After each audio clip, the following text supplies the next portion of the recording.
बोला बोला बीना वाली मैया की। हमर सरला भवानी मैया मैया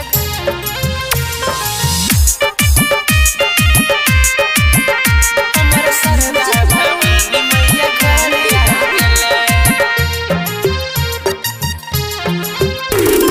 के करले बजे बही ढोलक झाल हारमोनिया के करा खिए बही रे पूरी हलवा बुनिया रे भाई के करले बजे बही ढोलक झाल हारमोनिया के करा खिए बही रे पूरी हलवा बुनिया हुनकर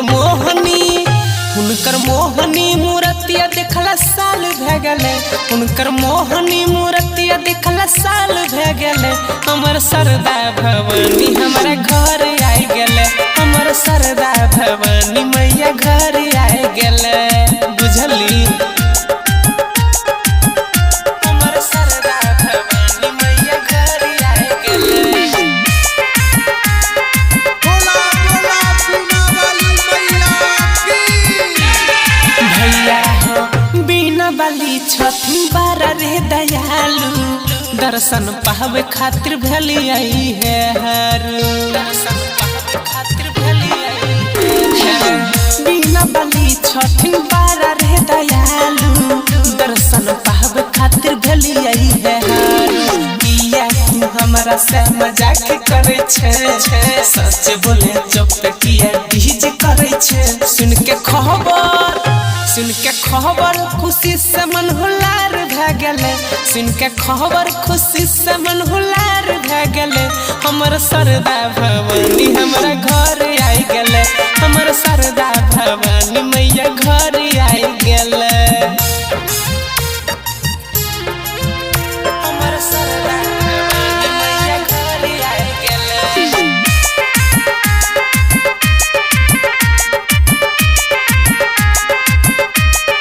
भैया हो देव के देव आवे ब्रह्मा जी के रानिया पहवे दुल्हार धोई के पीबै चरनिया सुनल हो चरनिया देव के देव आवे ब्रह्मा जी के रानिया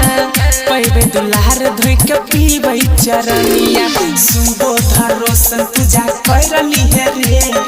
नीतीश से पतारा चाहली है रे सुन के हंसवा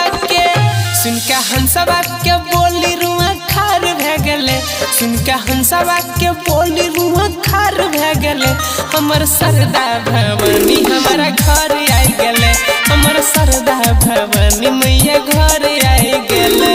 के करले बजे बही ढोलक झाल हारमोनिया के करा खिए बही रे पूरी हलवा बुनिया हुनकर मोहनी मूर्तिया देखला साल भ गेले हुनकर मोहनी मूर्तिया देखला साल भ गेले हमर सरदा भवानी हमारा घर आई गेले हमर सरदा भवानी मैया घर आई गेले चल न रे प्रसादी खाली है तू।